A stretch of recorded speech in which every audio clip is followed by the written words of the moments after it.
Goeiedag aan almal, baie welkom by sessie 30. Ons is by Sondag 15 en ons gaan vandag vraag en antwoord 37, 38 en 39 doen. En die vraag is, vraag 37, wat verstaan jy onder die woordjie gelei? En dan kom die antwoord, dat Christus na liggaam en siel tydens sy hele lewe op aarde, maar veral aan die einde daarvan, die toorn van God teen die sonde van die hele menslike geslag gedra het. So het hy met sy lyding as die enigste versoeningsoffer ons liggaam en siel van die ewige verdoemenis verlos en vir ons die genade van God, die geregtigheid en die ewige lewe verwerf. Dan vraag en antwoord 38, waarom het hy onder die regter Pontius Pilatus gelei? En dan kom die antwoord, sodat hy onskuldig deur die wêreldlike regter veroordeel sou word, om ons daardeur sou bevry van die streng oordeel van God wat oor ons moes kom. En dan vraag en antwoord 39. Sit daar iets meer in dat Christus juis gekruisig is en nie op 'n ander manier gesterf het nie? En dan kom die antwoord ja, want daardeur is ek seker dat hy die vervloeking wat op my gerus het, op hom geneem het, omdat die kruisdood deur God vervloek is. Goed, Skalk, ons praat oor die lyding en sterwe van Christus. Ja, kyk, Marius, weet jy die interessante ding van die 12 artikels, voor ons nou by die katekismes kom, want die katekismes bring 'n bietjie van 'n korreksie, maar die interessante ding van die 12 artikels is dat hy direk spring van die geboorte na die lyding, die dood.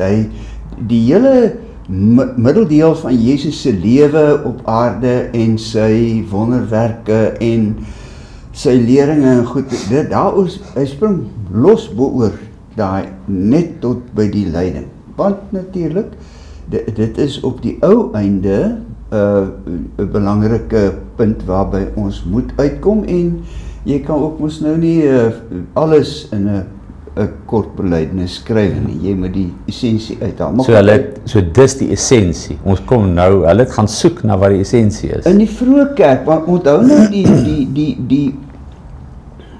nou die belydenisskrif in die vroeë kerk het ontstaan op grond van die vrae en probleme waarmee hulle geworstel het. Wat dis belangrik, ja. Onthou nou, ja. Later het daar nuwe vrae bygekom, so die Heidelbergse katekismes wil nou latere vrae ook beantwoord wanneer hy hierna kyk, en ons moet nou in vandag se vrae beantwoord wanneer ons hierna kyk. Maar die 12 artikels het ontstaan in 'n tydperk toe daar veral twee baie groot ketterye, ek is altyd huiwerig om die woordjie te gebruik, maar dit is 'n maklike vinnige woordjie om te gebruik, of dwaalleringe, of nou ja, ek weet nie wat ek hulle moet noem nie, maar ontstaan het. Die een het gekom van Marcion. Marcion het gelewe so ongeveer, hy is gebore dink ek hier by 85 na Christus rond. Hy was 'n skeepsmagnaat in Sinope, in die huidige Turkye, daar teen die Swartsee. En hy was 'n baie ryk ou. Ek het nou 'n berekening gemaak op 'n dag. Hy het vir die kerk op 'n stadium 200.000 sestertie% gegee.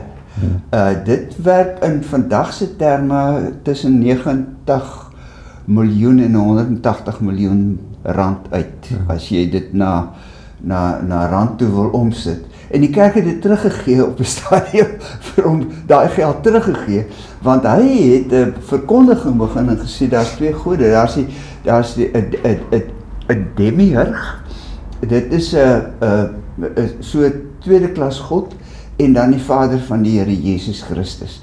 En hy het die hele Ou Testament verwerp en hy het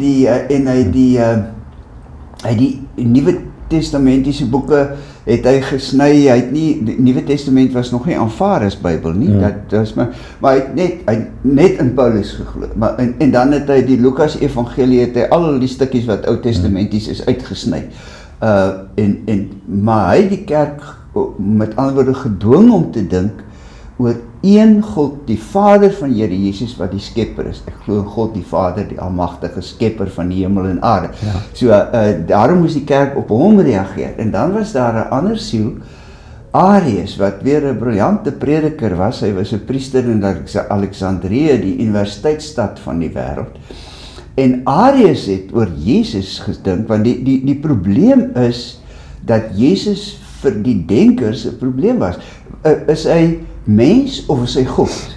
Ja. En Arius het gesê, nee, hy was 'n soort God, maar hy was nie God self nie. Daar was 'n tyd toe die seun van God nie daar was nie. God het later die seun van God as 'n spesiale wese geskep. So en dit moes die kerk dwing om te antwoord op en hierdie goed het amper vir die eerste 200 jaar in die eerste 200 jaar in die kerk was dit 'n groot kwessie. En soos wat ek verstaan was die grootste gedeelte van die mense was half in Arius. Die Arius was die gemiddelde persepsie of perspektief. Arius het 'n groot rol gespeel. Ja, Arius het 'n groot rol. Maar weer eens kalk, dit is nie dat hulle soos ons diep uiteengesette denke daaroor gehad het nie. Paulus is die eerste persoon wat regtig dieper begin dink oor die aard van Christus. Ja. Nee, daar was 'n klompie ouens wat regtig diep begin dink het, hoor.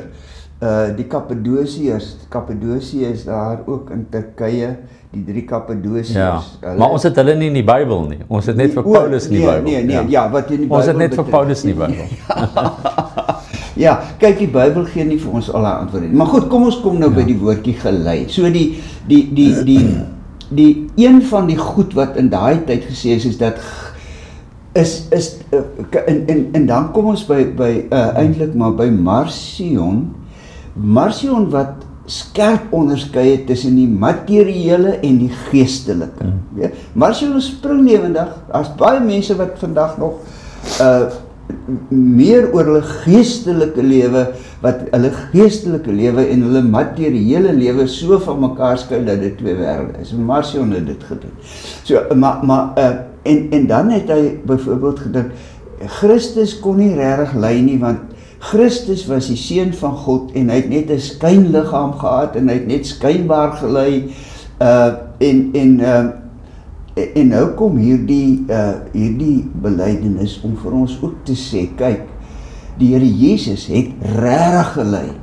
En as ons nou by Pontius Pilatus so rukkie net nou oor hom praat, hy het gedateerd gelei en hy het gelei onder 'n wêreldse regter, Pontius Pilatus, en ons gaan later ook praat oor die begrawe, en hy is begrawe, so daar was Christus het werklik regtig gelei.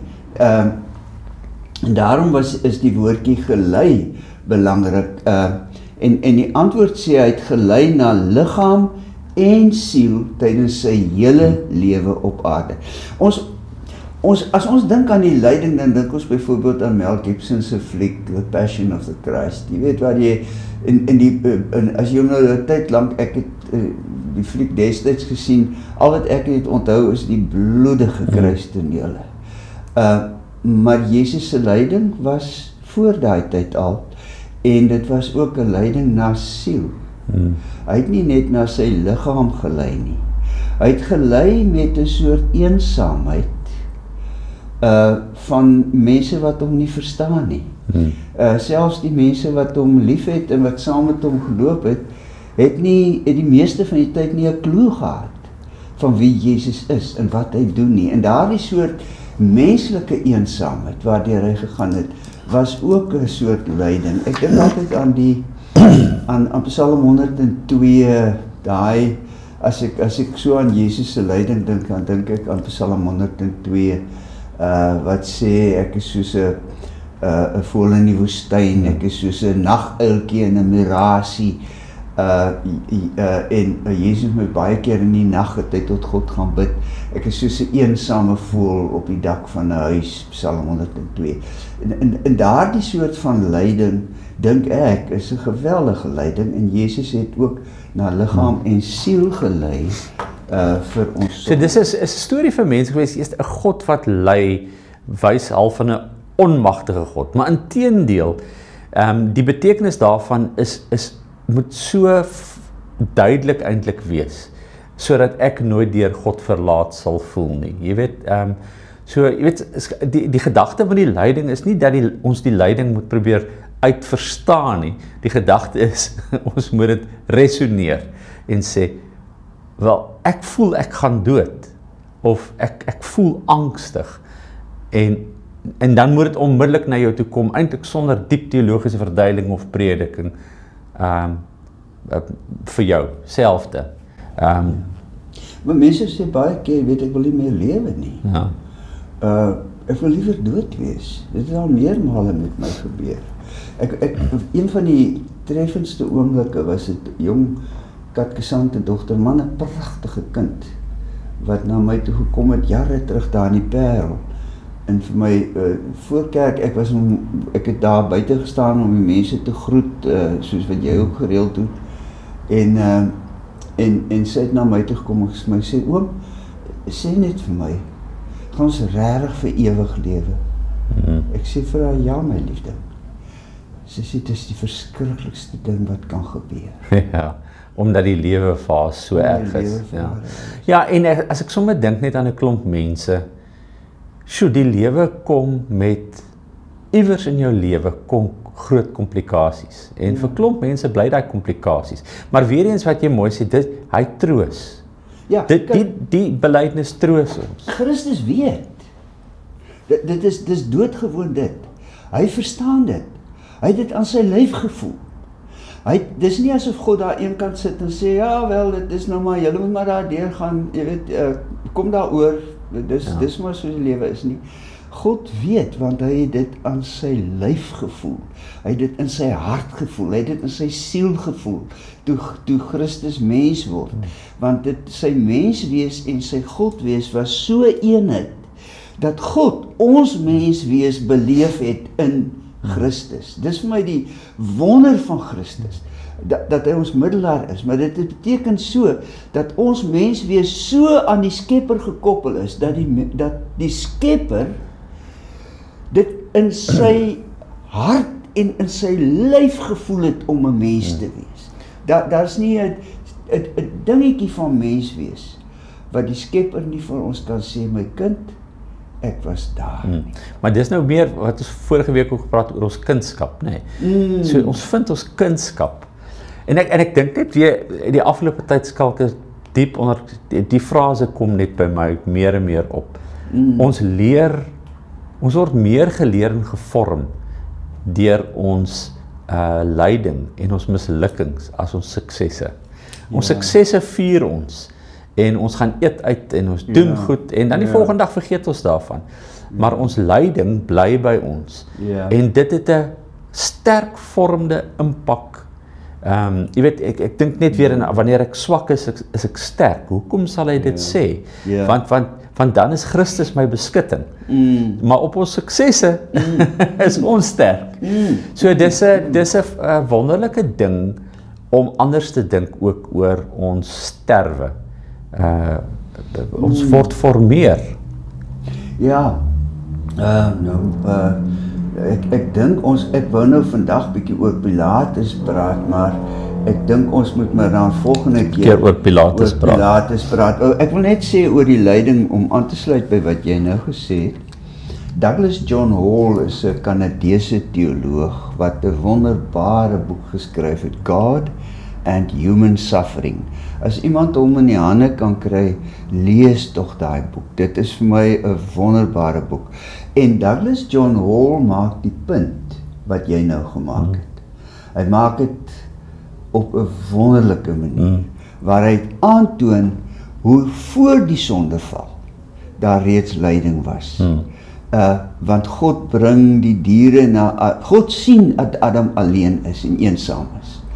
En dan maak God nie dadelik 'n maat nie, hy bring eers die diere. En dan moet Adam naam gee en dan vind hy uit my, die mannetjie, wyfetjie, mannetjie. Hulle het almal maats en ek het nie, is niemand soos ek nie. En eers as hy daardie eensaamheid ontdek, dan gee God vir hom sy maat. Want, sê Douglas John Hall, ons is besig om te groei tot die dag van ons dood. Ontwikkel ons om die mens te wees wat God vir ons bedoel het, en ons ontwikkel deur lyding. Ja, en dis die punt is dit is 'n lewenslange reis. Dis nie 'n vinnige ding nie. Dis nie 'n prestasie nie. So skalk gaan ons oorskakel en ons gaan so oor so 'n paar vrae dink. Hoe help dit jou dat jy weet dat jy met Jesus praat oor seer in die wêreld en hy jou ten volle verstaan omdat hy self ook erg seer gekry het en weet wat dit beteken? En dan gesels miskien met iemand wat seer het juis hieroor.